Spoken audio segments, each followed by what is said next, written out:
1992 marque le début emphatique de l'expression de bête politique jusque-là dissimulée chez Paul Biya. La présidentielle de cette année est la première du suffrage universel direct avec une pléthore de candidatures. Des camarades d'hier convertis en chasseurs de lions seront à ses trousses. La rue crie Paul Biya Mosgo. Son challenger historique Nidjon Frundi agite les masses. C'est le messie du sofa dans finish.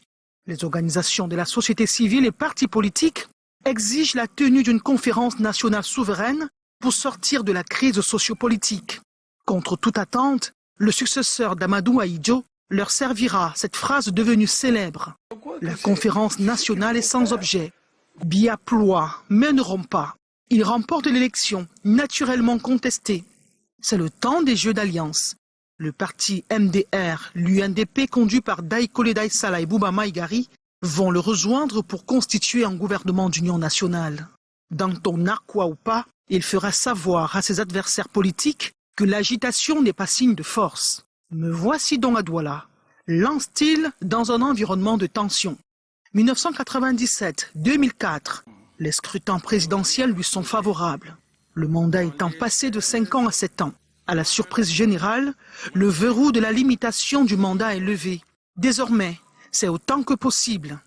L'un de ses farouches opposants, Issa Chiroma Bakari, y est favorable avant de rejoindre le gouvernement peu après. Il sera alors son porte-parole. 2008, année des émeutes de la faim, Paul Biya y voit la main des pêcheurs en eau trouble. Il les qualifiera d'apprentis sorciers. Le pouvoir, il le contrôle, même après 2011. Les stratégies des opposants n'y feront rien. En 2015, il fera savoir à son hôte français François Hollande que ne dure pas au pouvoir qui veut, mais qui peut.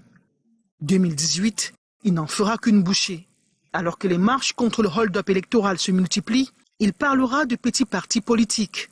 Au soir de ses 40 ans de magistère, il aura transformé les chasseurs de lions en adorateurs ou simplement ses pourfendeurs en Saul, convertis en apôtres du fils de Yenga.